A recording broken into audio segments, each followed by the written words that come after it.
we're joined by retired Colonel Wilson Ejide. He's a military strategist. He joins us morning, and thank you for joining us today.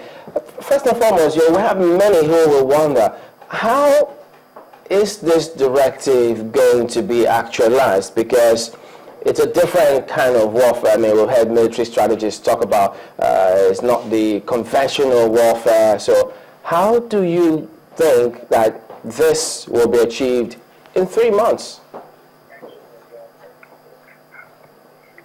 Colonel Ejide, are you there? Can you hear us? Yes, okay. Thank you very much, Chamberlain. That's a very beautiful question. It's a critical question that we need to get answers to. First of all, with your permission, let me use this forum to congratulate the Chief of Defense Staff, General Shaki, and all the service chiefs who are all well-respected and known military colleagues. And back to your question, there is nothing wrong in the presidential directive.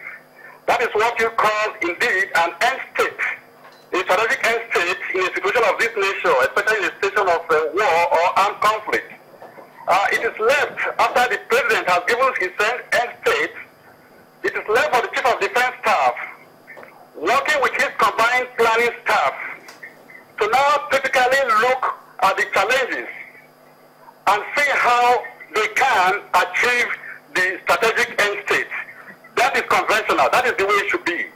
Besides that, we should appreciate the need for the president to be anxious, because Nigerians are equally anxious to see that this Boko Haram surge is brought to an end. It has taken so much death toll and has taken so much of our economic budget. So there is really that desire, that urge to see that this Boko Haram problem is put to an end. But yeah, go ahead. I'm just wondering, because one wonders what the approach will be, and I don't know if they're going to go ahead and disclose the strategy that they want to use, but how do you see them approaching this? First and foremost, what kind of intelligence do we have on this one? Now, it's an insurgents that seem to have changed their tactics.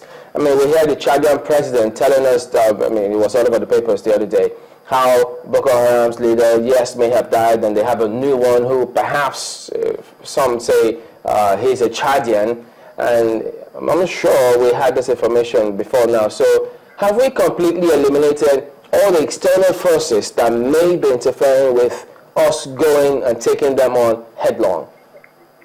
Oh, brilliant question, Chabale. This is a very brilliant question. Can I go ahead? Yes, please. Okay, this is a brilliant question, really, and you know what I want to tell you is this. The presidential directive is actually consistent with what is known in goal-setting theory to be such a way of stimulating or motivating the service chiefs to now sit down and plan.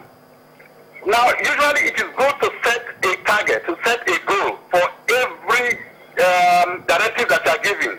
It is better than do your best target. It's better to set a time limit than to say, oh, just do your best. Just say that you bring Boko Haram to an end. That is not good in goal-setting theory. So going by the goal-setting theory, it's now left for the Chief of Defense Staff and the planning staff, like I said earlier, to sit down and carry out an estimate of what it takes to fight this battle and to meet with the directive of the president. Now, when you say you are setting a goal must however be realistic. And when you are also setting this goal to be realistic, it means there must be a professional and objective assessment of the situation. Every known information, every known intelligence estimate of the insurgents must be calculated or evaluated against the capability and realities, the combat efficiency of our own troops. It is after that then you deploy different lines of operation to actualize this directive. And those lines of operation go beyond even military. They involve diplomatic, informational, which is about psychological warfare, and where the media has to play a major role. All of this must be carefully planned and delivered through strategic means to ensure that even the populace are able to cooperate in gathering intelligence and in fighting this war to bring it to an end. You know what it means to fight and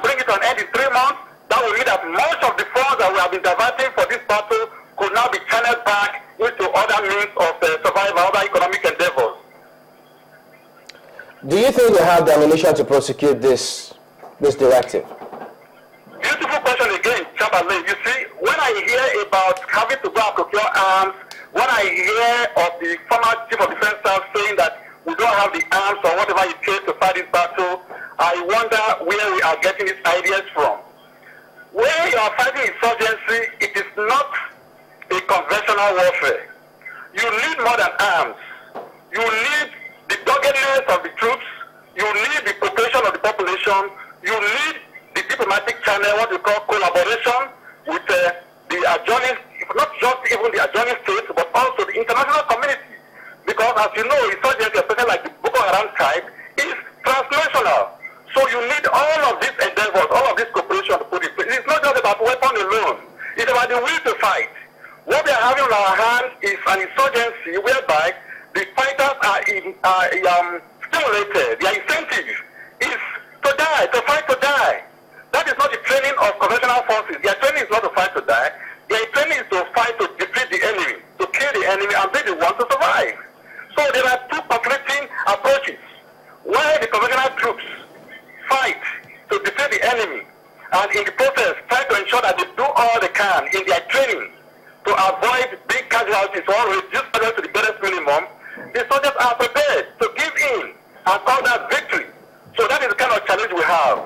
It is not a challenge that can be defeated simply by arms alone, but I do think that we have enough ammunition in terms of forensic and logistic requirements to fight the battle. But having said that, it is not just enough to deploy all of the arsenals in terms of weaponry to defeat insurgency. It goes beyond that. Okay, Colonel Ijile, just a quick one before you go. What role would intelligence play in ending this insurgency in 3 months? Sorry? What role would intelligence play in carrying out this task in 3 months? Yeah, okay. You have asked another beautiful question. I've told you the issue of 3 months is a different ball game. The basis for giving it 3 months is to enable the Chief of Defense Staff with combined planning staff to ensure that they put in their taking cap and bring out the best in them to defeat the insurgency to meet that particular goal. That is the aspect. Now, the role intelligence can play is this. Every known tactics of the insurgents must be gathered, evaluated. Intelligence is actually processing of raw information from different sources so as to make them effective.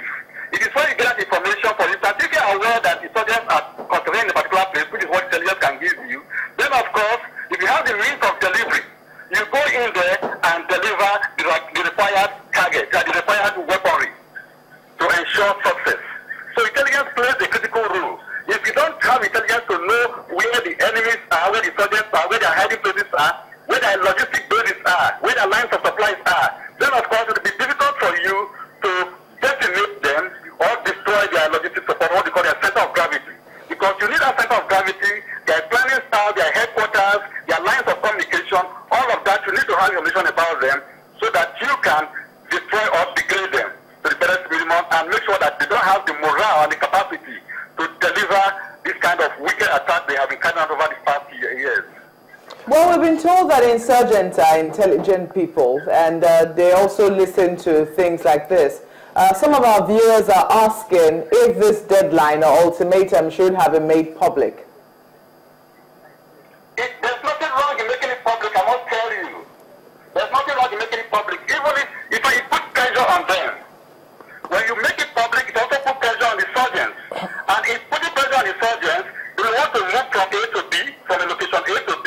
They want to put some other things in place, which will of course give information to those who are seeking it. Because movement is one of the ways by which you can gather information. You get information from what you see, from movement, from sight of whatever is going on.